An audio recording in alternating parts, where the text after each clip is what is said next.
Victoria Chun followed the janitor her board had ordered her to terminate and watched him through a hospital room window. What she witnessed beside that small bed would cost her the CEO position she had spent 3 years fighting to keep. Before we continue, don't forget to subscribe to the channel, like the video, and comment where in the world you're watching from. Let's go. The boardroom smelled of expensive leather and suppressed anger. Victoria Chun sat at the head of the polished mahogany table, her fingers steepled beneath her chin as she listened to the complaint that had been raised for the third consecutive meeting. The morning sun streamed through the floor-to-ceiling windows of Meridian Industries' executive suite, casting long shadows across the faces of the 12 board members who had gathered for what was supposed to be a routine quarterly review. It wasn't routine anymore. Robert Westfield, the company's longest-serving board member and a man whose family had invested in Meridian since its inception 40 years ago, cleared his throat with the kind of theatrical authority that came from decades of wielding power. His silver hair was impeccably styled, his navy suit pressed to perfection, and his expression carried the weight of someone who believed his opinion was not just valued but required. Victoria, we need to address the situation with the custodial staff, specifically the night janitor, Marcus Webb. This is becoming a pattern that reflects poorly on our operational standards. Victoria's jaw tightened imperceptibly. She had known this was coming. For the past month, she had received increasingly pointed emails and passive-aggressive comments about Marcus, the quiet man who cleaned the executive floors after everyone else had gone home, the man who had worked for Meridian Industries for 7 years without incident,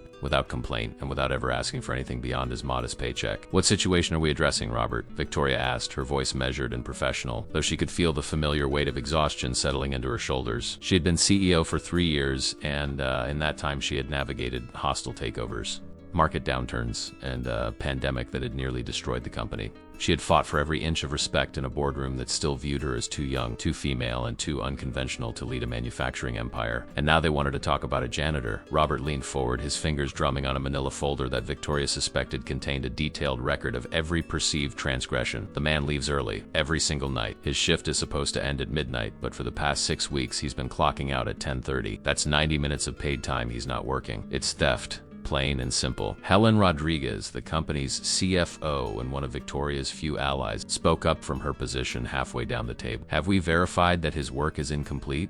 If the floors are clean and the offices are maintained to standard, does it matter what time he leaves? It matters, another board member interjected. A stern-faced woman named Patricia Holbrook, who had made her fortune in real estate and believed that rules existed for a reason. It's about integrity. If we allow one employee to bend the rules, we set a precedent. Standards exist for a purpose. Victoria felt the familiar spark of frustration ignite in her chest. In the 3 years since she had taken over Meridian Industries from her late father, she had learned that the people in this room cared more about process than people, more about optics than outcomes. They had fought her on flexible work arrangements, on mental health benefits, on every single initiative she had tried to implement to make Meridian a company that valued its employees as human beings, rather than interchangeable cogs in a machine. But this felt different. This felt personal, in a way she couldn't quite articulate. What does Marcus say when questioned about this? Victoria asked, directing her question to Jonathan Pierce, the head of facilities management, who sat near the end of the table looking profoundly uncomfortable. He doesn't say anything, Jonathan replied, his voice apologetic. When I asked him about it, he just said there was a situation he needed to handle and that his work would continue to meet standards. He's been apologetic but not forthcoming with details. Then fire him, Robert said flatly. The words landed in the room like stones dropped into still water. We've given him ample opportunity to explain. He's refusing to be transparent. He's violating the terms of his employment, and he's demonstrating a fundamental lack of respect for this company. We have dozens of applicants who would be grateful for his position and would actually work their full shifts. Victoria looked around the table, reading the faces of the men and women who held significant power over the direction of her company. She saw agreement in most of their expressions, the kind of casual dismissal that came from never having to worry about being fired themselves, never having to choose between a job and something that mattered more. She thought about Marcus Webb, though she had never actually spoken to him beyond a polite greeting when she occasionally worked late. He was a man in his late 30s with kind eyes and shoulders that seemed to carry a weight invisible to everyone else. She had noticed him because he was meticulous in his work, because he always greeted her with genuine warmth, and because there was something in his demeanor that spoke of quiet dignity despite the invisibility that came with his role. I'll handle it, Victoria heard herself say, the words emerging before she had fully formed a plan. The board members looked at her with varying degrees of surprise. This is a personnel matter, and while I appreciate your concerns, I don't think it requires board-level intervention. I'll speak with Marcus directly and resolve the situation. With respect, Robert said, and Victoria knew that any sentence beginning with those words would contain no respect whatsoever. This has become a board-level issue because it's been brought to our attention repeatedly and because it speaks to larger questions about operational oversight. We're simply asking that you enforce the employment policies that are already in place. The unspoken words hung in the air between them. They were asking her to prove she could be tough,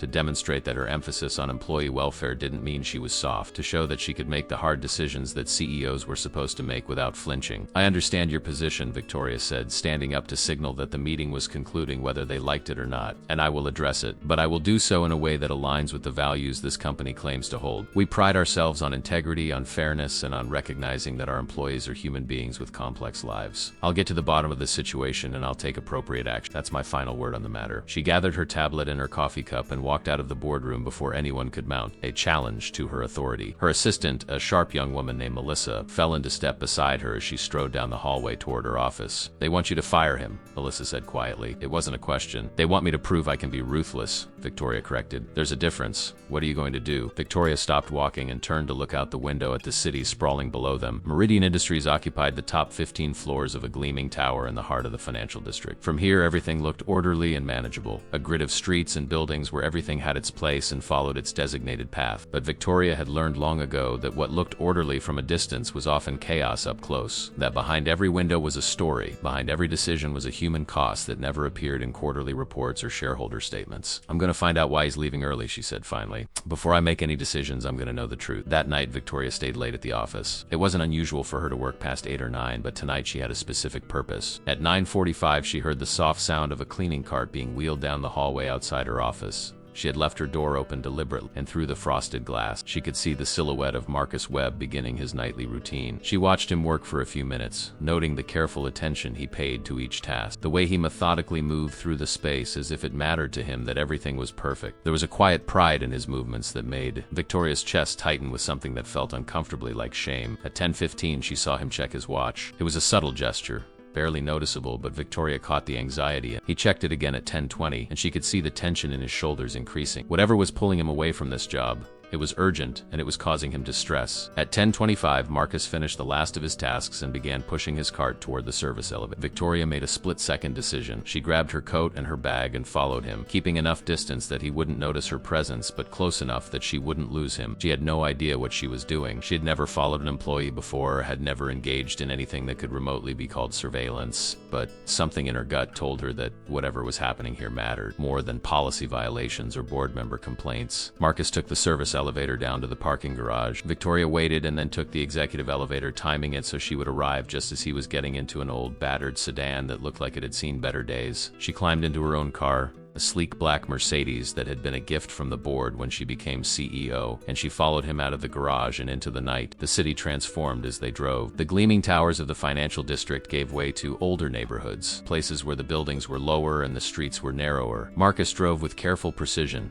obeying every traffic law, and Victoria stayed 3 cars back, feeling increasingly absurd and yet unable to stop. After 20 minutes, Marcus pulled into the parking lot of St. Catherine's Hospital. Victoria's heart lurched. She watched as he got out of his car, grabbed a worn backpack from the back seat, and walked with quick, purposeful steps toward the main entrance. Victoria sat in her car, her hands gripping the steering wheel, her mind racing. A hospital. He was leaving work early to come to a hospital. The revelation shifted something fundamental in her understanding of the situation. She got out of her car and followed him inside. The hospital lobby was a contradiction of harsh fluorescent lighting and hushed voices. Victoria stepped through the automatic doors and immediately felt out of place in her designer coat and expensive heels. This was a world she rarely inhabited, a place where wealth and power meant nothing against the great equalizer of human suffering. Marcus was already at the elevator bank, pressing the button repeatedly with the kind of anxious urgency that spoke of familiarity with delay. Victoria hung back near the information desk, pretending to study a directory while keeping him in her peripheral vision. The elevator arrived and he stepped inside. Victoria watched the numbers light up as it ascended, stopping finally on the 5th floor. She waited a beat, then took the next elevator up. The 5th floor, according to the directory, housed the pediatric intensive care unit.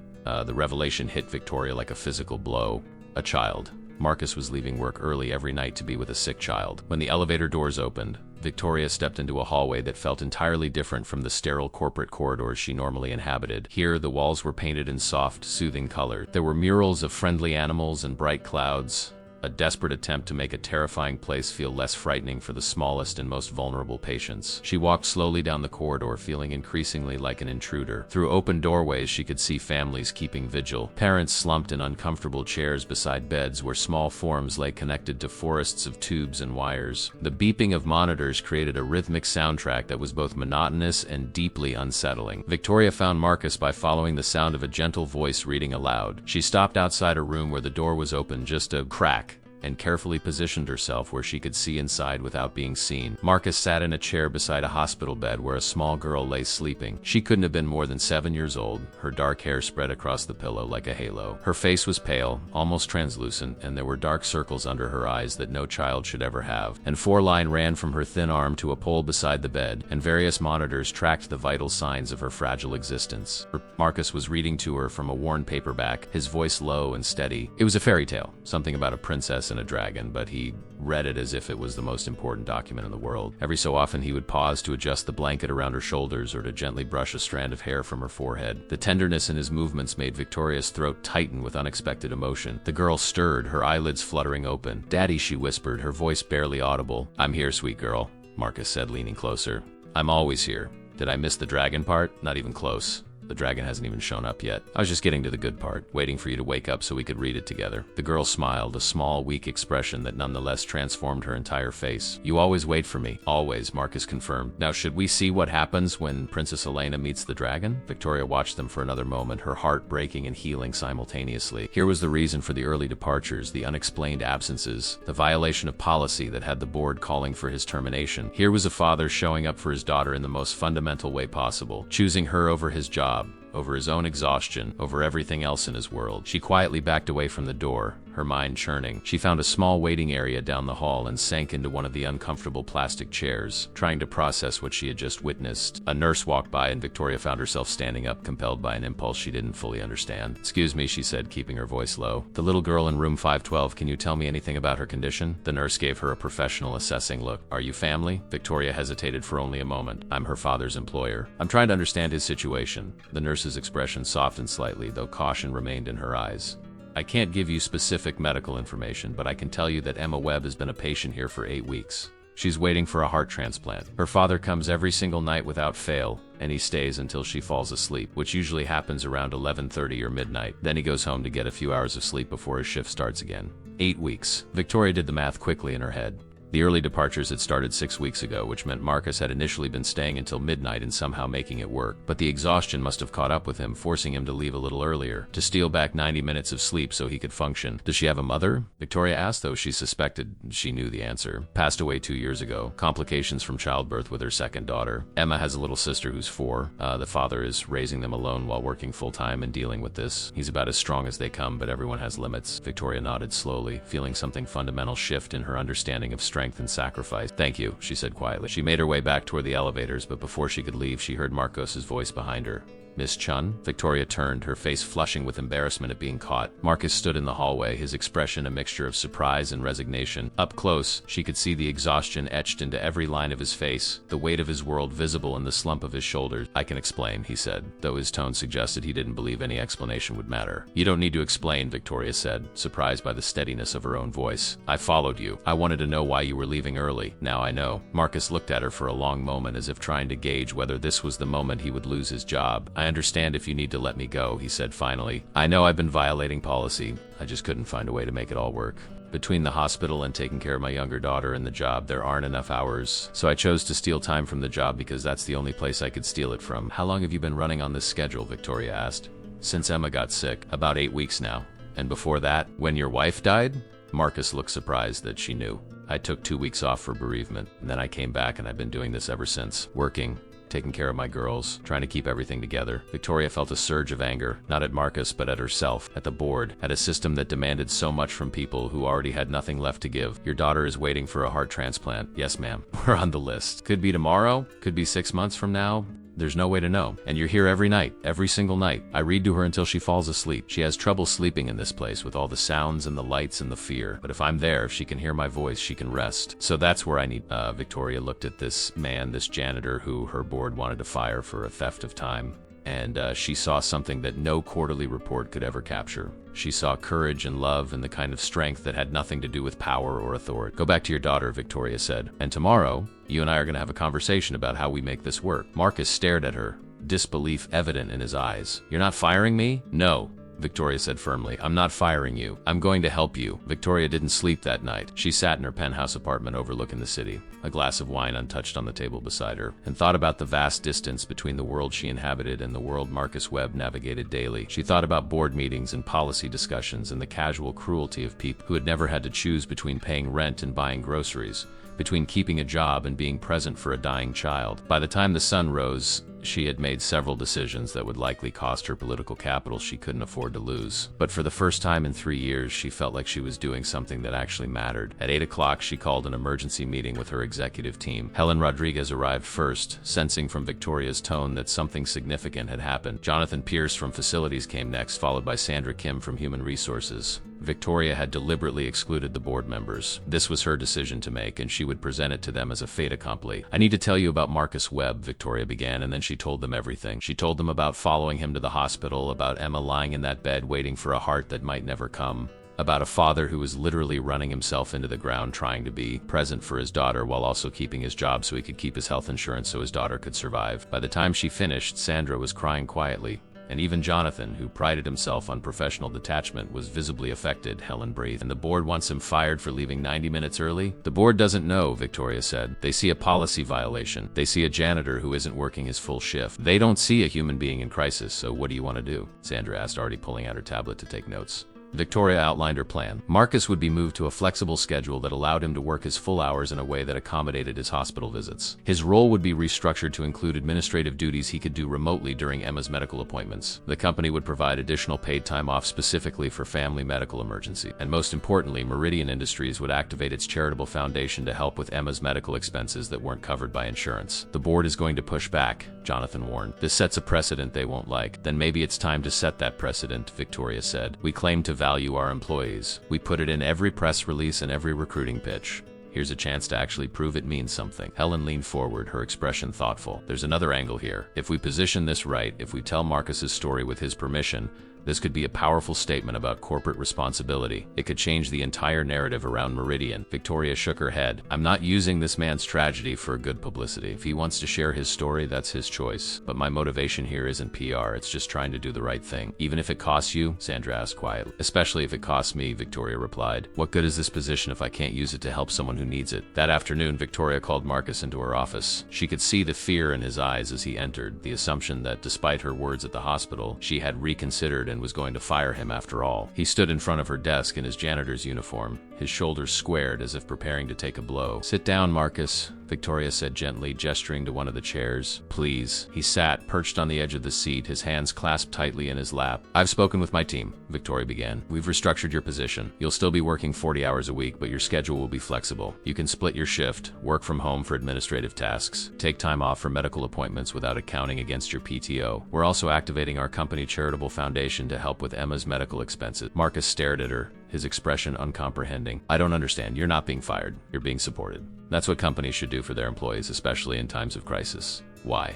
The question came out as barely more than a whisper. I'm just the janitor. I'm nobody. Victoria felt a surge of anger at a world that had taught this good man that his value was tied to his position on an organizational chart. You're a father fighting for his daughter's life. You're a man who shows up every single day despite impossible circumstances. You're exactly the kind of person this company should be proud to employ. Marcus's face crumpled. And suddenly he was crying, great heaving sobs that shook his entire body. Victoria came around her desk and knelt beside his chair, placing a hand on his shoulder as he wept. She said nothing, just let him release the pressure of 8 weeks of terror and exhaustion and impossible choices. When he finally regained his composure, he looked at her with red-rimmed eyes. I don't know how to thank you. You don't need to thank me. Just take care of your daughter. And Marcus, if you need anything at all, you come to me directly. Understood? He nodded, still looking dazed by this turn of events. That evening, Victoria faced the board. She had called another emergency meeting, and she could see the irritation in their faces as they filed into the conference room. They had expected this to be a simple matter. Fire the janitors, send a message about accountability, move on to more important things. Instead, Victoria presented them with her decision and her rationale. She was prepared for anger, for pushback, for accusations of being weak or sentimental. What she got was worse. She got silence. Robert Westfield finally spoke, his voice colder than Victoria had ever heard it. You've made a unilateral decision that affects company policy and company resources without board approval. I made a decision that falls well within my authority as CEO, Victoria countered. Personnel decisions are mine to make. Personnel decisions, yes, Patricia Holbrook interjected. But you've committed charitable foundation resources. You've restructured company policy. And you've done it all based on emotion rather than sound business judgment. I've done it based on human decency, Victoria said, her voice rising despite her intention to remain calm. We have an employee who is in crisis. We have the resources to help him. Not helping him when we can would be unconscionable. It sets a precedent, Robert said. Every employee with a hard luck story will expect special treatment. Then maybe they should get it, Victoria shot back. Maybe treating our employees like human beings rather than interchangeable resources should be our precedent. The argument went on for another hour. Victoria held her ground, citing company values, pointing out the minimal financial impact, arguing that the long-term benefits of showing genuine care for employees would far outweigh any short-term costs. But she could see that she was losing them. She could see in their faces that they viewed this as evidence of her unsuitability for leadership, her inability to make the hard decisions. Finally, Robert called for a vote of no confidence in her decision, which was really a vote of no confidence in her leadership. The motion passed, 7-5. This is noted for the record, Robert said, his tone formal and final. We expect you to reverse your decision regarding Marcus Webb. We expect you to terminate his employment and to rescind any commitments made on behalf of the charitable foundation. If you refuse, we will call for a full board vote on your continued tenure as CEO. Victoria looked around the table at the faces of these men and women who held the power to end her career. She thought about everything she had worked for. The 3 years of proving herself, the carefully built alliances, the strategic victories that had brought the company back from the brink. Then she thought about Marcus sitting beside his daughter's bed, reading fairy tales to her in the quiet hours of the night, choosing love over everything else. No, Victoria said simply. I won't reverse my decision, and if that costs me this position, then so be it. The silence that followed Victoria's declaration was absolute. It was the kind of silence that happens when something fundamental shifts, when lines are drawn that cannot be uncrossed. Robert Westfield's face flushed a deep crimson, his jaw working as if he were chewing on words too bitter to swallow. Patricia Holbrook sat back in her chair with an expression that mingled shock with something that might have been grudging respect. Helen Rodriguez broke the silence, her voice steady and clear. I stand with Victoria. Her decision is sound, both morally and from a business perspective. If you force her out over this, you'll lose me too. It was a calculated risk. Helen was the CFO, the person who had steered Meridian through its darkest financial period. Losing her would be catastrophic for the company's stability. 3 other board members shifted uncomfortably in their seats, the political calculus suddenly becoming much more complicated. This is absurd, Robert sputtered. We're talking about a janitor, one employee out of thousands. This isn't worth destroying the leadership team over. Then perhaps we shouldn't be trying to destroy the leadership team, Victoria said quietly. Perhaps we should be supporting the decision and moving forward. The meeting ended without resolution, which in corporate terms meant Victoria had won the battle but might still lose the war. The board agreed to table the discussion for 2 weeks, which gave everyone time to cool down and gave Victoria time to shore up her support or update her resume. As she walked back to her office, Melissa fell into step beside her. That was either the bravest thing I've ever seen or the most suicidal, her assistant said. I haven't decided which, maybe it's both, Victoria replied, feeling the adrenaline beginning to fade, leaving exhaustion in its wake. Can you do me a favor? Find out everything you can about heart transplants for children, wait times, survival rates, costs. Everything. I want to understand what Marcus is facing. The information that arrived on her desk 2 hours later was sobering. The average wait time for a pediatric heart transplant was 6 months, but it could be much longer depending on blood type, size, and other factors. The survival rate was good if a match could be found, but every day that passed without a suitable heart increased the risk of Emma's condition deteriorating beyond the point where a transplant would be viable. The costs, even with insurance, could run into hundreds of thousands of dollars. Victoria stared at the numbers, thinking about Marcus trying to navigate this nightmare while also raising a 4-year-old daughter and working full-time. The weight of it seemed impossible, yet he was doing it. He was showing up every single day, reading fairy tales in a hospital room, holding his daughter's hand while his world threatened to collapse around him. That night, Victoria found herself back at St. Catherine's Hospital. She told herself she was just checking in, making sure Marcus was taking advantage of the new flexible schedule. But the truth was that she needed to see Emma again, needed to connect the abstract policy decisions with the real, breathing child whose life hung in the balance. She found Marcus in the same chair, though tonight Emma was awake, and they were playing a simple card game on the hospital bed's rolling tray table. Victoria knocked softly on the doorframe and both father and daughter looked up. Miss Chun, Marcus said, surprise evident in his voice. I wasn't expecting you. I hope I'm not intruding. I just wanted to see how things were going. Emma looked at her with curious, intelligent eyes that seemed far too old for her 7 years. Are you Daddy's boss? She asked, her voice surprisingly strong. I am, Victoria said, stepping into the room. And your daddy is one of the best employees we have. He's the best daddy in the whole world, Emma declared with the absolute certainty of childhood. Even when he's tired, he always comes to read to me. I can tell, Victoria said, her throat tight. What are you playing? Go fish. Daddy's terrible at it. I win every time. Marcus smiled, and for the first time Victoria saw the man he must have been before grief and fear had etched themselves into his features. She cheats. he said in a mock whisper. I'm convinced of it, I do not, Emma protested, laughing. The sound was bright and clear, and it seemed to fill the sterile hospital room with something that felt almost like hope. Victoria ended up staying for an hour, watching father and daughter play their game, listening to their easy banter, witnessing the fierce love that existed between them. She learned that Emma loved horses and hoped to ride one someday, that she wanted to be a veterinarian when she grew up, that her favorite color was purple, and she believed that ice cream should be considered a major food group. She also saw the moments when Emma's energy would flag, when pain would flash across her young face and she would reach instinctively for her father's hand. She saw how Marcus would immediately shift into a different mode, becoming infinitely gentle, murmuring reassurances while his eyes betrayed his terror. When Emma finally fell asleep around 11:30, Marcus walked Victoria out to the hallway. They stood by the elevator bank, the sounds of the hospital creating a constant background hum around them. "Thank you for coming," Marcus said.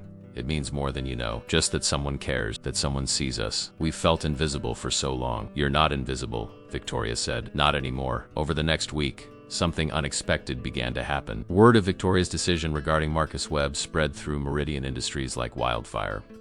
She had tried to keep it quiet, respecting Marcus's privacy. But someone on the board had leaked the story to the company's internal communications network, probably hoping to stir up resentment against her. Instead, it sparked something entirely different. Employees began reaching out to human resources with their own stories of personal crises, of struggles they had been hiding because they assumed the company didn't care. A single mother in accounting whose son had autism and needed therapy during business hours. A warehouse supervisor whose elderly father had dementia and needed daily check-in. An IT specialist whose wife was going through cancer treatment and who had been using all his vacation time for her appointments. Sandra Kim from HR came to Victoria's office with a list that had grown to 47 employees, all of whom had been silently struggling, all of whom were now asking if the company could help them the way it had helped Marcus. "We have an opportunity here," Sandra said, her eyes bright with an idea. "We could develop a comprehensive family support program, flexible scheduling, remote work options, emergency PTO, maybe even a fund for employees facing catastrophic situations. We could make Meridian a model for how companies should treat their people." Victoria looked at the list of names, each one representing a human being who had been suffering in silence because they didn't believe anyone would care. "How much would it cost?" she asked. Sandra slid a preliminary budget across the desk. "Less than our annual executive bonus pool." Victoria felt something click into place. A vision of what Meridian could become. "Put together a full proposal. I want it ready for the next board meeting." "They're already talking about removing you," Sandra warned. "This might be the thing that pushes them over the edge." "Then let it push them," Victoria said. "I'm tired of making decisions based on fear of what the board will think. I became CEO to lead this company, not to manage the egos of a dozen wealthy people who are more concerned with their stock portfolios than the people who actually do the work." The proposal came together over the course of a week. It was comprehensive, well-researched, and made a compelling case both from a moral standpoint and a business standpoint. Studies showed that companies with strong employee support programs had lower turnover, higher productivity, and better recruitment outcomes. The initial investment would be offset by long-term gains in employee loyalty and reduced hiring costs. Victoria presented it to the board on a Thursday afternoon. She had expected resistance, and she got it. Robert Westfield called it socialist nonsense. Patricia Holbrook questioned whether the company should be in the business of solving employees' personal problems. Others argued that it would make Meridian less competitive, that it would attract the wrong kind of employees, people looking for handouts rather than opportunity. But something had shifted. Maybe it was Helen's unwavering support. Maybe it was the 3 other board members who had been quietly won over by the logic of the proposal. Or maybe it was the fact that the story of Marcus Webb had leaked beyond the company and was starting to generate positive press attention, portraying Meridian as a rare example of corporate compassion in an era of ruthless bottom-line thinking. When the vote was called, the proposal passed by a single vote. Victoria sat in the boardroom after everyone else had left, staring at the papers scattered across the table. She had won, but the victory felt fragile, built on a foundation that could crumble with the next quarterly earnings report or the next shift in board allegiances. Helen had stayed behind, and now she sat down beside Victoria, pouring them both water from the crystal pitcher in the center of the table. "You look like someone who just won a battle but lost the war," Helen observed. "Feel like I'm standing on a cliff edge," Victoria admitted. "One strong wind and I'm over." "Maybe," Helen said, "but you're not standing there alone anymore. You've given 47 people hope. You've changed the culture of this company in ways that will outlast both of us. That matters, Victoria. It matters more than your title or your position." Victoria wanted to believe her. She wanted to think that the risk had been worth it, that standing up for Marcus and for all the other struggling employees had been the right choice regardless of the personal cost. But she was exhausted, emotionally depleted from weeks of fighting battles on multiple fronts, and she wasn't sure how much longer she could sustain the fight.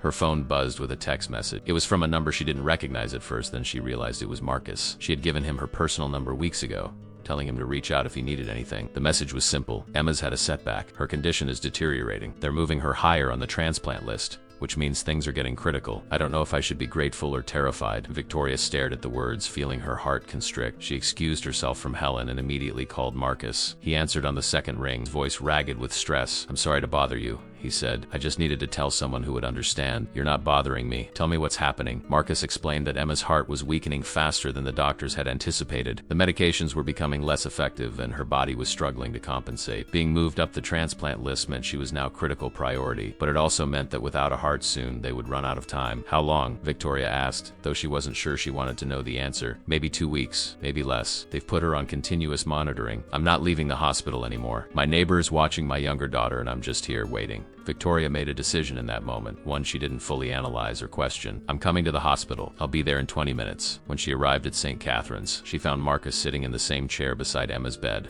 But everything else had changed. The room was now filled with additional equipment, machines that beeped and hummed and tracked every aspect of Emma's failing cardiovascular system. The little girl was sleeping, but even in sleep, her face was drawn with pain, her breathing shallow and labored. Marcus looked up when Victoria entered, and she was shocked by the change in him. In the space of a few hours, he seemed to have aged years. His eyes were red-rimmed, his face gaunt, and his hands trembled slightly as they rested on the bed's safety rail. "You didn't have to come," he said, but the relief in his voice told a different story. "Yes, I did," Victoria said simply. Pulled up another chair and sat beside him, not saying anything, just being present. Sometimes that was all anyone could offer. Just the simple gift of not being alone. They sat in silence for a long time, watching Emma sleep, listening to the steady beep of the heart monitor that was both reassuring, terrifying. Each beep was proof that she was still alive, but each one also highlighted how fragile that life had become. "I keep thinking about my wife," Marcus said suddenly, his voice barely above a whisper. "Sarah. She died bringing our younger daughter into the world. The pregnancy was higher risk, the doctors warned us, but she wanted another baby so badly.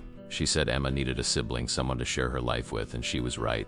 Lily is the light of Emma's life, but Sarah paid for that light with her own." He wiped his eyes roughly with the back of his hand. "When Sarah died, I made Emma a promise. I told her I would always be there, that I would never leave her, that I would fight for her no matter what. And now I'm sitting here watching her slip away and I can't do anything. I can't fix this. I can't save her." Victoria felt tears streaming down her own face. "You're doing everything humanly possible. You're here. You're present. You're loving her with everything you have. That's not nothing, Marcus. That's everything. Is it enough?" he asked, and the question contained all the anguish of a parent facing the unthinkable. "It has to be," Victoria said, because there was no other answer to give. Over the next few days, Victoria found herself spending more and more time at the hospital. She would work from a laptop in the waiting area, taking calls and reviewing documents while keeping Marcus company during the long, anxious hours. She brought him food that he rarely ate, coffee that he consumed in vast quantities, and most importantly, she brought him the gift of not having to face this nightmare alone. The staff at Meridian noticed their CEO's frequent absences, and rumors began to circulate. Some thought she was having a health crisis of her own. Others,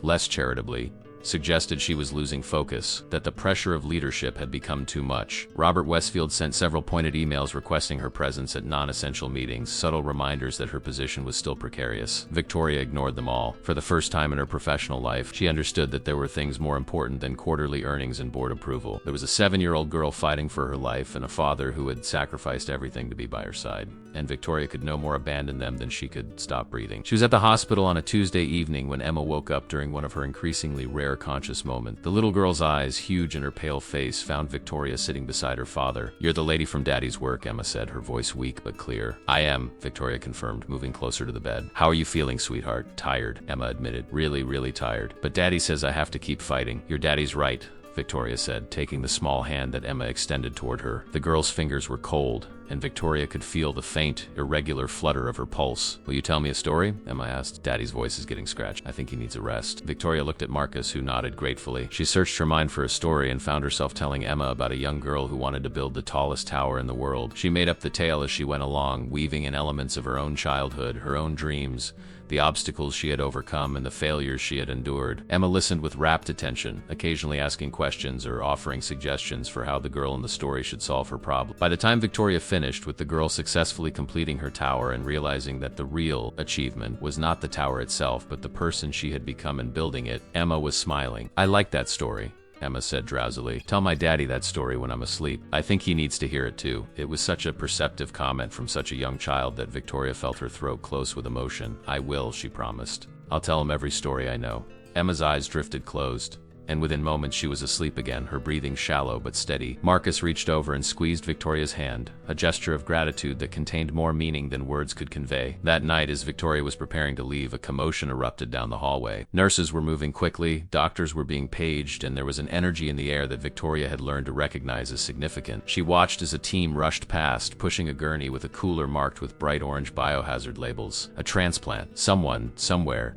had just received the devastating news that their loved one was gone, and somewhere else in this building a child was about to be given a second chance at life. Marcus appeared in the doorway of Emma's room, his face a mask of desperate hope. A doctor was with him, a woman in surgical scrubs whose expression was carefully neutral. "Mr. Webb," the doctor said, "we may have a match." The next 6 hours existed in a state of suspended animation. Marcus paced the small waiting room like a caged animal while Victoria sat in one of the uncomfortable plastic chairs. Her expensive suit rumpled, her carefully styled hair falling loose from its pins. She had called Melissa and told her to cancel everything for the next 2 days. She had turned off her phone except for emergency calls. Nothing else mattered but being here. The potential heart had come from a teenage boy in another state, a victim of a car accident whose family had made the impossibly generous decision to donate his organs. The heart was being transported by helicopter, a race against time to get it to St. Catherine's while it was still viable. If the final cross-matching tests confirmed compatibility, Emma would be in surgery within the hour. Marcus couldn't sit still. He would pace for a few minutes, then sit down beside Victoria, then stand up again as if movement could somehow influence the outcome. His hands shook constantly now, and Victoria noticed that he hadn't eaten anything in over 12 hours. "You need to eat something," she said gently, holding out a protein bar she had gotten from a vending machine.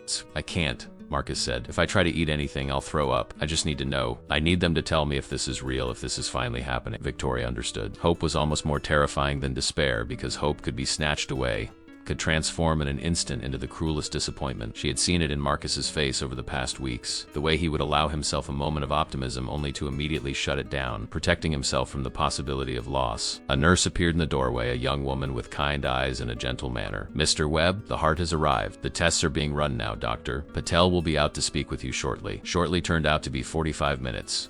Each one stretching into an eternity. Victoria found herself praying, something she hadn't done since she was a child. She wasn't even sure who she was praying to, but she sent out desperate pleas into the universe anyway, bargaining with forces she didn't understand or believe in. "Take anything from me," she thought. "Take my position, my wealth, my success. Just let this little girl live." When Dr. Patel finally emerged, Marcus moved toward her so quickly he nearly stumbled. Victoria stood as well, her heart pounding so hard she could hear it in her ears. "It's a match, doctor," Patel said, and those 3 words transformed the world. "We're prepping Emma for surgery now. The procedure will take approximately 6 to 8 hours. I need you to understand that this is a major surgery with significant risks. But Emma's young, she's a fighter, and this heart is an excellent match. I'm very optimistic." Marcus made a sound that was half laugh, half sob. "Can I see her before the surgery?" "Of course. Come with me." Victoria hung back, feeling like an intruder on an intensely private moment. Marcus turned and reached for her hand. "Please," he said. "She asked about you earlier. She'd want you there." Emma was already drowsy from the pre-surgical medications, but she smiled when she saw her father. "Is it happening, Daddy? Am I getting my new heart?" "You are, baby girl," Marcus said, his voice breaking. "You're going to get a brand new heart, and it's going to make you strong again. Will it hurt? You'll be asleep.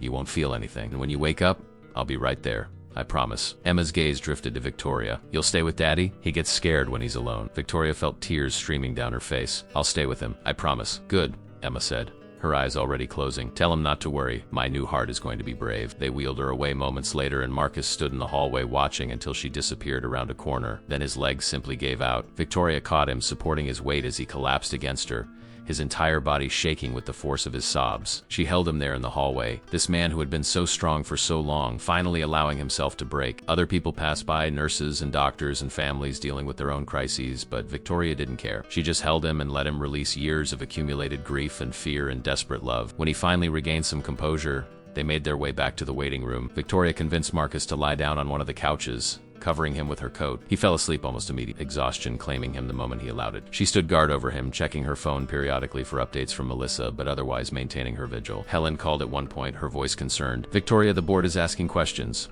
Robert wants to know when you'll be back in the office." "Tell Robert I'll be back when I'm back," Victoria said, her voice harder than she intended. "Tell him that if he has a problem with that, he knows where to find me. He's threatening another vote. Let him threaten. I'm exactly where I need to be." She hung up before Helen could respond, turning her phone to silent. The board, Robert, her position, all of it seemed impossibly distant and fundamentally unimportant. There was a little girl in surgery fighting for her life, and a father who had sacrificed everything for her. That was what mattered. That was all that mattered. The surgery stretched through the night. Marcus woke up after a few hours, disoriented exhausted and panicked until Victoria reassured him that there had been no news, which in this case was good news. They sat together in silence, occasionally making small talk about inconsequential things, both of them avoiding the conversation that loomed over them like a shadow. What if it didn't work? What if Emma didn't survive the surgery? What if the new heart failed? These questions hung unspoken between them, too terrible to voice but impossible to ignore. At 4 in the morning, a cafeteria worker brought them coffee and sandwiches. Marcus tried to eat, managing a few bites before his stomach rebelled. Victoria wasn't much better, forcing herself to consume half a sandwich simply because she knew she needed the energy. "I've been thinking," Marcus said suddenly, staring into his coffee cup, "about what happens after. If she survives this, if the surgery works, what kind of life will she have? Will she be able to run and play? Will she be able to have a normal childhood? Or will she spend the rest of her life as a medical patient, going from one treatment to another?" "She'll have life," Victoria said. "Everything else is a gift." The doctors said the prognosis is good, that children who receive heart transplants can go on to live full, active lives. She might have limitations, but she'll have possibilities. That's more than she has right now. Marcus nodded, but she could see the fear still lurking in his eyes. He was a father who had already lost so much. The idea of getting Emma back only to face new challenges, new risks, must have felt overwhelming. At 6:15 in the morning, Dr. Patel emerged from the surgical wing. She was still in her scrubs, her surgical mask pulled down around her neck, and she was smiling. Victoria's heart leaped at the sight of that smile. "The surgery was successful, Doctor," Patel said, and Marcus made a sound that was pure joy. "The new heart is functioning beautifully. Emma tolerated the procedure well, and she's stable. We'll keep her in the ICU for monitoring. But I'm very pleased with how everything went." Marcus was crying again, but this time they were tears of relief so profound it seemed to transform him. He hugged Dr. Patel, then turned and hugged Victoria, lifting her off her feet in his joy. When he set her down, they were both laughing and crying simultaneously, the release of tension almost painful in its intensity. "When can I see her?" Marcus asked. "She's in recovery now. Give us about an hour to get her settled in the ICU, and then you can sit with her. She won't be conscious for a while, probably not until this evening, but you can be there when she wakes up." The hour crawled by, but finally they were allowed into the ICU. Emma looked impossibly small in the hospital bed, surrounded by machines and monitors, tubes and wires connecting her to various devices. But there was color in her face that hadn't been there before, and the monitor showing her heart rhythm displayed a strong, steady beat. Marcus sat beside her bed and took her small hand in his. "Thank you," he whispered, and Victoria wasn't sure if he was talking to Emma, to the doctors, to the family who had donated the heart, or to some higher power. Maybe he was talking to all of them. Victoria stayed for another hour, then quietly excused herself, knowing that Marcus needed time alone with his daughter. As she walked out of the hospital into the bright morning sunlight, she felt exhausted and exhilarated simultaneously. Emma had survived. She had a chance now, a real chance at life. Victoria went home, showered, changed into fresh clothes, and headed to the office. She knew what was waiting for her. She had ignored calls and emails for 2 days, had disappeared during a critical period, and had essentially told the board to go to hell. There would be consequences. She was ready to face them. When she arrived at Meridian Industries, the lobby felt different somehow. Employees who normally would have simply nodded at her in passing stopped to speak to her, asking about Marcus and Emma. Word had spread through the company about the surgery, about Victoria spending the night at the hospital, about her unwavering support for one of their own. The atmosphere had shifted from corporate indifference to something that felt almost like community. Melissa met her at the elevator, her expression a mixture of relief and concern. "Robert Westfield has called an emergency board meeting for noon. He's got the votes, Victoria. He's going to force you out," Victoria nodded, having expected nothing less. "Set up a meeting with all department heads for tomorrow morning. I want to talk to them before any announcement is made." Her office felt like a sanctuary, the familiar space a stark contrast to the harsh fluorescent reality of the hospital. She had emails from hundreds of employees, messages of support and gratitude. Several had started a petition asking the board to recognize her leadership. Others had sent flowers and cards to Marcus at the hospital. The culture of Meridian Industries was changing, transforming from the inside out. At noon, Victoria walked into the boardroom with her head held high. The faces that greeted her were a mixture of hostility, discomfort, and in a few cases, genuine sadness. Helen Rodriguez looked furious, her arms crossed tightly across her chest. Robert Westfield sat at the head of the table with an expression of grim satisfaction. "Victoria," Robert began without preamble, "your behavior over the past months has demonstrated a fundamental unsuitability for your role as CEO. You've made unilateral decisions without board approval. You've prioritized personal sentiment over business judgment, and you've been absent during critical periods when your leadership was required. Therefore, the board has voted to remove you from your position effective immediately." Victoria had known it was coming, but hearing the words still felt like a physical blow. She looked around the table, counting the faces of those who had voted against her. 7 to 5, the same margin that had passed her employee support program. The same people who had opposed her from the beginning had finally gotten what they wanted. I understand, Victoria said calmly. I assume you have a succession plan in place. Robert nodded. The board will appoint an interim CEO while we conduct a search for your permanent replacement, someone who understands that running a company requires making difficult decisions, not playing social worker to every employee with a hard luck story. The condescension in his voice ignited something in Victoria. She had been prepared to leave quietly to maintain her dignity and move on. Hearing him dismiss Marcus's struggle, Emma's fight for life, as nothing more than a hard luck story unleashed a fury she had been suppressing for months. A hard luck story, Victoria repeated, her voice dangerously quiet. Is that what you think this was? A man watching his 7-year-old daughter die while trying to keep his job so he could maintain the health insurance that might save her life? That's just a hard luck story to you. It's unfortunate, Robert said, but it's not the company's responsibility to solve every personal crisis our employees face. We employ people to do a job. If they can't do that job for whatever reason, we need to replace them with people who can. Victoria stood up, her hands pressed flat against the polished mahogany table. Then let me tell you what you've just done. You've removed a CEO who believed that a company's greatest asset is its people, not its profit margin. You've sent a message to every employee in this building that they're disposable, that their struggles don't matter, that they should never expect compassion or support from the institution they dedicate their lives to. She looked around the table, making eye contact with each board member. The employee support program that passed by a single vote? It was working. We had 47 employees who were suddenly able to bring their whole selves to work, who were no longer drowning in silent desperation. Productivity in those departments increased by 18%. Turnover dropped to nearly zero. We had recruiting firms calling us, asking how we had created such a positive work culture. All of that will die now because you'd rather maintain your outdated ideas about corporate leadership than actually lead. Helen stood up as well. I resigned from the board, effective immediately. I won't be part of this travesty. You're overreacting, Patricia Holbrook said, though she looked uncomfortable. This is just business.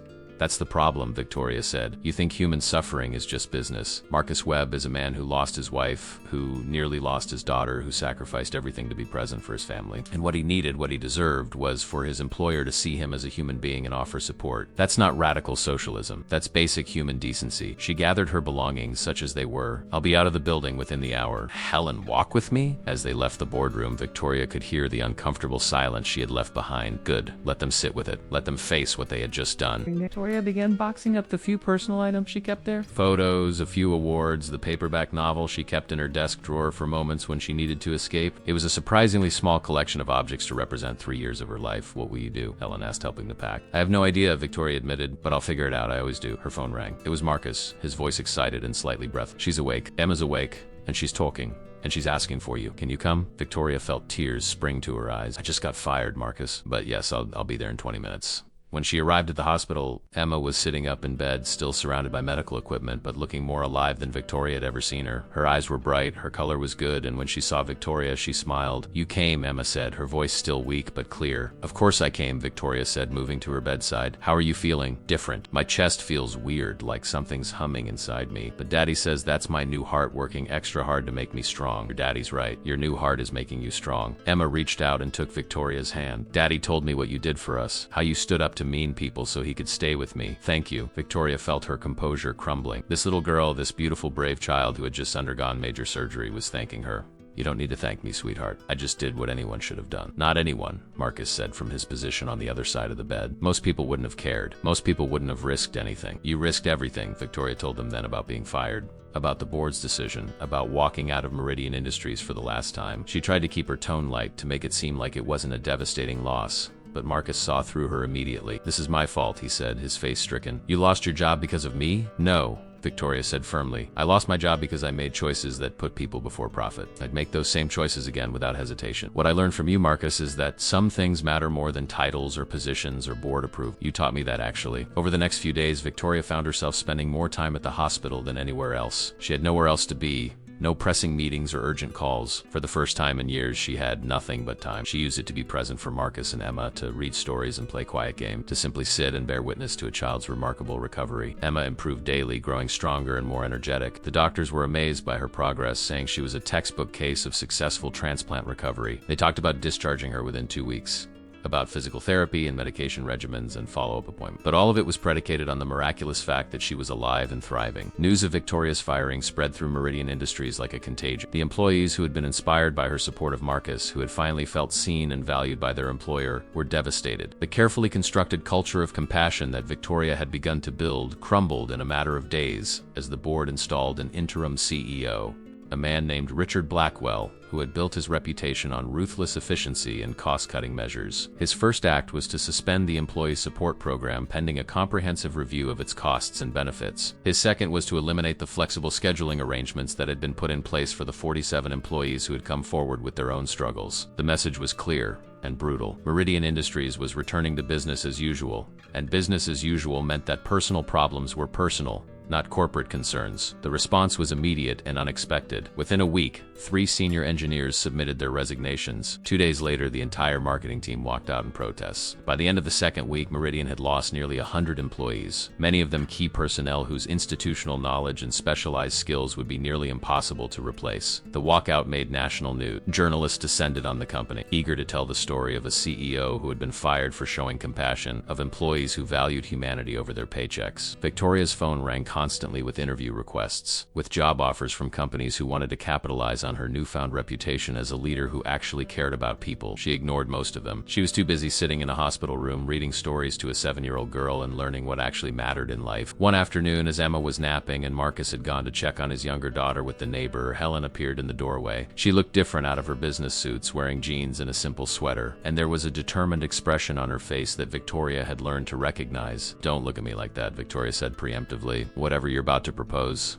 "The answer is no. You haven't even heard what I'm going to say," Helen protested, settling into the chair beside Victoria. "You're going to tell me that the board made a mistake, that the company is falling apart, and that I should use this moment to my advantage somehow. You're going to suggest that I leverage the media attention or the employee exodus to force my way back in, and I'm telling you that I don't want any of it." Helen was quiet for a moment, studying Victoria's face. "You're different," she observed. "A month ago, you would have been strategizing, planning your comeback, using every tool at your disposal to win. Now you're sitting in a hospital room reading picture books. What happened to you?" Victoria looked at Emma sleeping peacefully in her bed, at the steady rise and fall of her chest, at the color in her cheeks that spoke of healing and hope. "I learned what winning actually looks like," she said quietly, "and it doesn't have anything to do with board votes or stock prices. That's very zen of you," Helen said dryly. "But in the real world, bills need to be paid. What are you going to do, Victoria? 39 years old. You can't just retire and become a professional hospital visitor. Why not?" Victoria asked, and she was only half joking. "I have enough money to live comfortably for the rest of my life. Maybe I don't need another high-powered position. Maybe I just need to figure out how to be useful in a way that actually matters." Before Helen could respond, Marcus returned, holding the hand of a small girl with dark curls and enormous brown eyes. This was Lily, Emma's younger sister, whom Victoria had heard about but never met. The child looked at Victoria with open curiosity. "Are you the lady who saved my daddy's job?" Lily asked with the directness of a 4-year-old. "I tried to," Victoria said. "But sometimes trying isn't enough. Daddy says you're a hero. He says you're the bravest person he knows." Victoria felt her throat tighten. She looked at Marcus, who shrugged with an embarrassed smile. "I may have said something along those lines," he admitted. Lily climbed into Victoria's lap with the easy confidence of a child who had never learned to doubt that she would be welcome. "Will you tell me a story? Emma says you tell the best stories." So Victoria told her a story, making it up as she went along, about a little girl who was brave enough to be kind in a world that sometimes rewarded cruelty. She told it while Lily played with her hair, while Marcus sat beside Emma's bed holding his older daughter's hand, while the hospital hummed around them with its constant rhythm of crisis and healing. It was in that moment, surrounded by this makeshift family in a place that smelled of antiseptic and hope, that Victoria understood something fundamental. She had spent 3 years trying to change Meridian Industries from the top down, wielding her position and authority like weapons against the board's indifference. But the real change, the change that actually mattered, hadn't come from her executive decisions. It had come from one simple choice to see an employee as a human being, to recognize suffering and respond with compassion. That evening, after Marcus and his daughters had gone home, Victoria's phone rang with a number she didn't recognize. When she answered, a warm, cultured voice greeted her. "Miss Chun? My name is Dr. Eleanor Santos. I run the pediatric unit here at St. Catherine's. I was hoping we could talk." They met in the hospital cafeteria over terrible coffee and surprisingly decent pie. Dr. Santos was a woman in her 60s with silver hair pulled back in a practical bun and eyes that had seen decades of human suffering without losing their kindness. "I've been watching you, Doctor," Santos said without preamble. "Over the past weeks, I've seen you here constantly, supporting the Webb family. The nurses tell me you've been reading to other children as well, spending time with families who have no one else. You have a gift for this kind of work." "I'm just trying to be helpful," Victoria said, uncomfortable with the praise. "You're doing more than that. You're providing something we desperately need in pediatric medicine. Someone who can bridge the gap between the clinical and the human. Someone who can sit with families in their darkest moments and help them carry the weight, Doctor. Santos leaned forward, her expression intent. We have an opening for a family liaison coordinator. It's not a medical position. It's about supporting families through the trauma of having a seriously ill child, helping them navigate the system, advocating for their needs, being present in ways that our medical staff simply doesn't have time. Victoria stared at her. You're offering me a job? I just got fired from being a CEO. I have no medical background, no relevant experience. You have exactly the experience we need. You know what it's like to fight for someone, to stand up against systems that don't want to change, to be present even when it's inconvenient or uncomfortable. That's what our families need. Not someone with a medical degree, but someone who can see them as human beings and help them feel less alone. The pay would be a fraction of what I was making, Victoria said, though she was already considering the possibility. The pay would be terrible, Doctor, Santos agreed cheerfully, but the work would matter. Every single day, you would know that what you were doing made a tangible difference in people's lives. Can you say that about your CEO position? Victoria thought about the endless board meetings, the strategic planning session, the quarterly earnings calls. She thought about the victories that felt hollow and the compromises that felt like betrayals. Then she thought about Emma's smile when she woke up from surgery, about Marcus's tears of relief, about Lily asking for a story. When would I start? Victoria asked. 3 weeks later, Emma was discharged from the hospital. Victoria was there, of course, helping Marcus pack up the room that had been their home for so long, gathering the cards and flowers and drawings that had accumulated over the weeks. Emma was wearing a purple dress that Lily had picked out, her hair in pigtails, and she looked like a normal 7-year-old girl rather than a patient. Victoria started her new position at St. Catherine's the following Monday. Her office was a tiny, windowless room that had previously been used for storage, and her salary was exactly 1/8 of what she had earned as CEO of Meridian Industries. Her business cards were printed on cheap cardstock, and her desk was a battered metal thing that wobbled when she wrote on it. She had never been happier. Her days were filled with moments that would never appear in any quarterly report, but that mattered more than any profit margin ever could. She sat with a mother whose infant son was born with a heart defect, holding her hand while she cried and helping her understand the medical terminology that felt like a foreign language. She advocated for a family who was being denied coverage for a necessary procedure, navigating the Byzantine insurance bureaucracy until she found a way through. She organized a playroom where siblings could escape from the anxiety of the pediatric, filling it with books and games and the kind of normalcy that felt like oxygen in a place saturated with fear. She read stories to children who couldn't sleep, held babies so exhausted parents could take showers, and became a familiar face in the hallways, someone families knew they could turn to when the medical system felt overwhelming and impersonal. Emma and Lily became frequent visitors to the hospital playroom. Marcus had returned to work at Meridian Industries, though the atmosphere there had changed dramatically. The interim CEO's harsh policies had created a toxic environment, and the exodus of employees had accelerated. The board was facing increasing pressure from shareholders who were watching the company's value plummet as its reputation deteriorated. One afternoon, Victoria received an unexpected call. It was Patricia Holbrook from the board, her voice uncharacteristically uncertain. Victoria, we need to talk. The board would like to meet with you. I'm no longer interested in anything the board has to say, Victoria replied coolly. Please, just hear us out. We made a mistake. We know that now. Victoria was tempted to hang up, to leave them to deal with the consequences of their choices. But curiosity got the better of her. I'll give you 30 minutes, that's all. The meeting took place in a neutral location, a conference room at a downtown hotel. Victoria arrived in jeans and a simple blouse, her hair pulled back in a ponytail, looking nothing like the polished CEO she had once been. The board members looked uncomfortable, shifting in their seats as she took her place at the table. Robert Westfield, who had led the charge to remove her, looked like he had aged a decade in the past month. Victoria, we want to apologize. We were wrong to fire you. We were wrong about the employee support program. We were wrong about everything.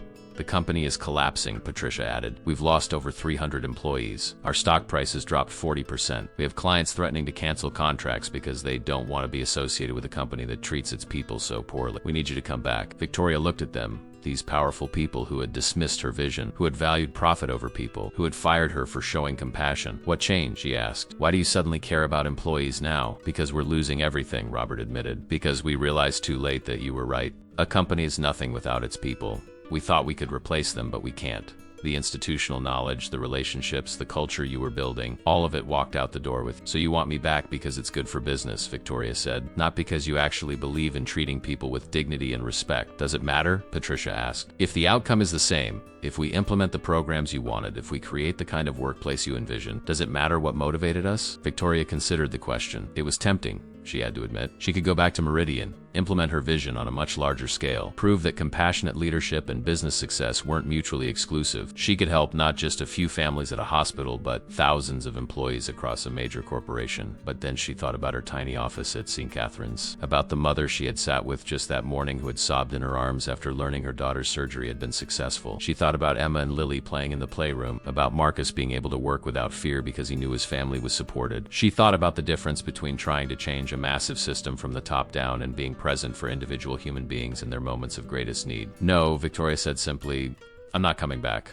The board members stared at her in shock. "We're offering you everything you wanted," Robert said. "Full authority to implement your programs, a seat on the board, a significant increase in compensation. What more could you possibly want? I want to do work that matters, and what I'm doing now matters more than anything I ever did as your CEO." Victoria stood up, preparing to leave. "Find someone else to fix your company. Find someone who believes in your vision and can execute it. But more importantly, find someone who sees employees as human beings rather than assets. Because if you don't, you'll be having this same conversation again in a few years with whoever replaces me." She walked out of the hotel and immediately called Marcus. "Are you busy? I need to talk to someone who understands what it means to make choices that matter." They met at a coffee shop near the hospital, one of those comfortable places with mismatched furniture and local art on the walls. Marcus arrived with both girls, who immediately commandeered a corner booth to work on coloring books while the adults talked. Victoria told him about the board's offer and her rejection of it. Marcus listened quietly, occasionally glancing over at his daughters to make sure they were occupied. "I think you made the right choice," he said when she finished. "Not because I want to keep you around, though I do, but because you've found something real. You've found work that feeds your soul instead of just your bank account."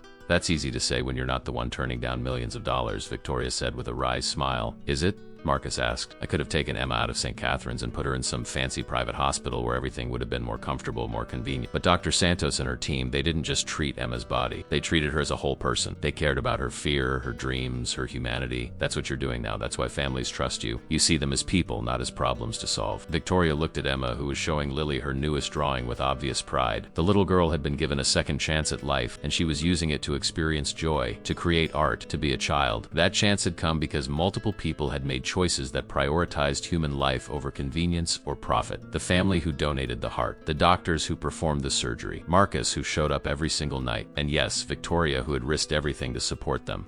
"I was afraid," Victoria admitted. "When the board fired me, I was terrified. I had built my entire identity around being CEO, around being successful and powerful and respected. Losing that felt like losing myself. And now?" Marcus asked. "Now I know that I was never really successful. I was just successful at playing a game that didn't actually matter. The work I'm doing now, sitting with scared parents and reading to sick children, that's success. That's what it looks like when you're actually making a difference." Her phone buzzed with a text from Dr. Sant. "Emergency admission. 6-year-old boy with leukemia. Parents are overwhelmed. Can you come in?"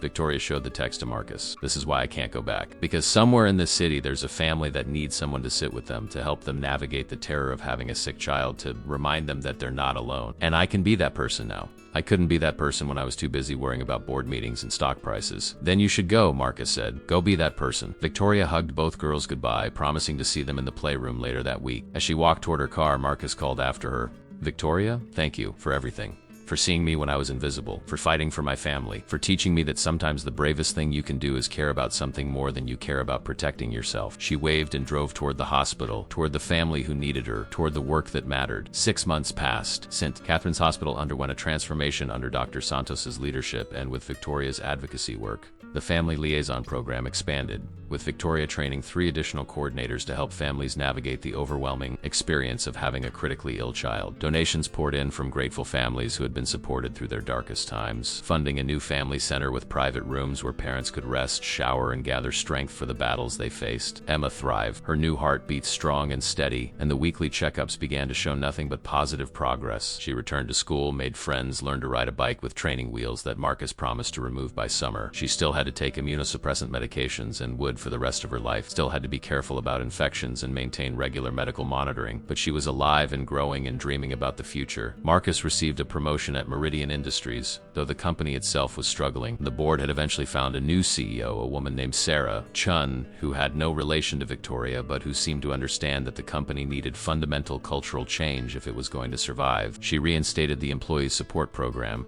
reached out to former employees and convinced some to return, and slowly began rebuilding what had been broken. One afternoon in early spring, Victoria received a call from Helen Rodriguez. They'd stayed in touch, meeting for coffee occasionally, maintaining the friendship that had been forged in the crucible of corporate warfare. "You need to see this," Helen said, her voice excited. I'm sending you a link. Victoria opened the email on her phone and found a news article. The headline read, Meridian Industries wins National Award for Workplace Culture Transformation. The article detailed how the company had gone from being a cautionary tale about corporate indifference to a model for how businesses could support their employees while remaining profitable. It specifically mentioned the employee support program that Victoria had championed, now called the Web Initiative, in honor of Marcus and his family. They named it after him, Victoria said, feeling tears prick her eyes. They named it after both of you, Helen corrected. Read the quote from Sarah Chun. Victoria scrolled down and found the new CEO's statement. The Web Initiative exists because of the courage of two people, Marcus Webb, who showed up every day despite impossible circumstances, and Victoria Chun, who risked everything to support him. They taught us that true leadership means seeing people, truly seeing them, and responding to their humanity with our own. They want to honor you at the awards ceremony, Helen said. Both of you, will you come? Victoria hesitated. She had walked away from that world, had found peace in her new life, but she also recognized that this moment was bigger than her pride or her desire to remain separate from her past. This was about showing other companies that change was possible, that treating employees with compassion wasn't just morally right, but practically viable. I'll come, she said,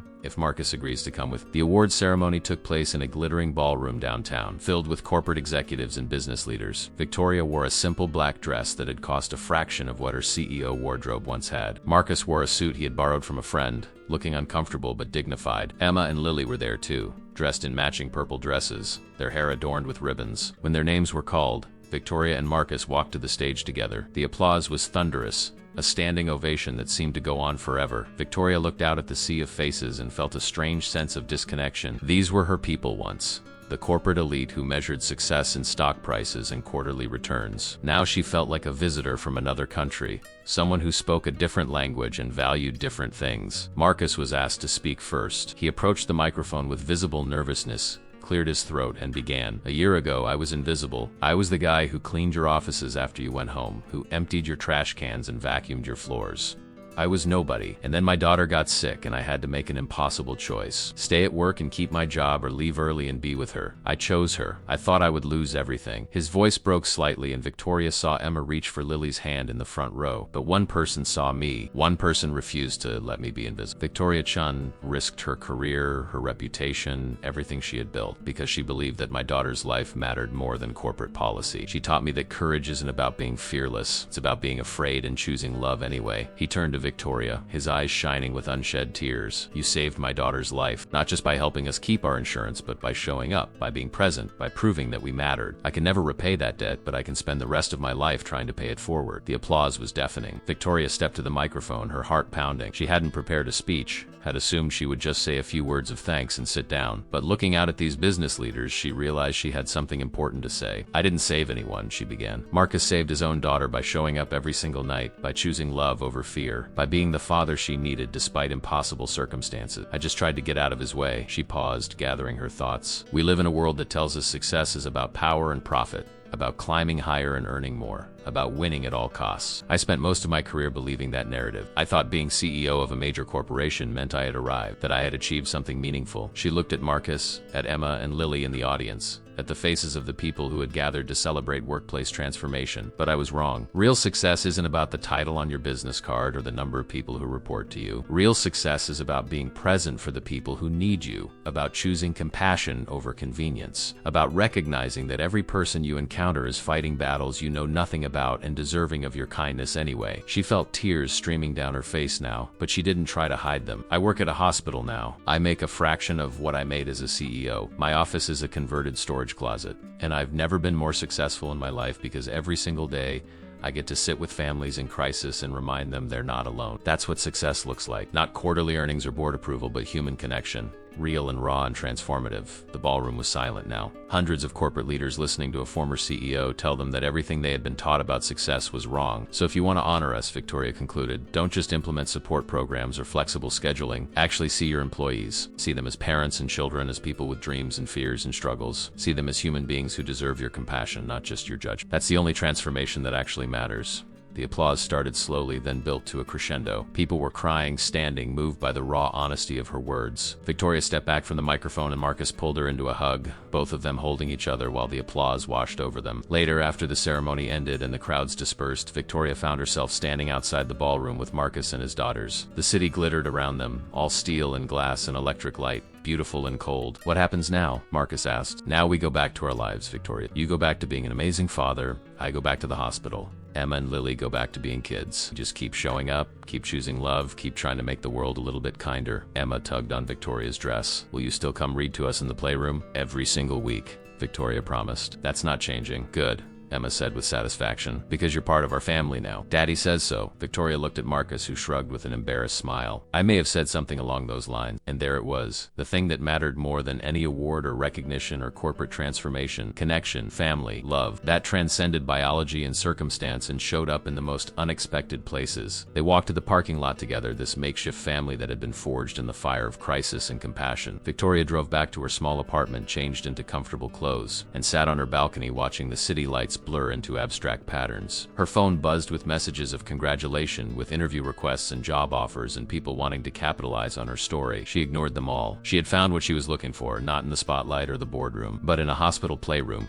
in a storage closet office, in the quiet moments of sitting with families who needed someone to see them. The board had demanded Marcus be fired if he left early again. Victoria had followed him instead, and in doing so, she had discovered what it meant to truly lead, not from a position of authority, but from a place of shared humanity, not by demanding compliance, but by offering compassion. She looked at the city below, at all the lit windows containing stories she would never know, lives being lived in struggle and joy, people choosing between fear and love every single day, and she felt for the first time in her life that she was exactly where she needed to be. The janitor had taught the CEO what really mattered, and in the end they had both found something worth more than any corner office or corporate title. They had found their purpose. They had found their way home.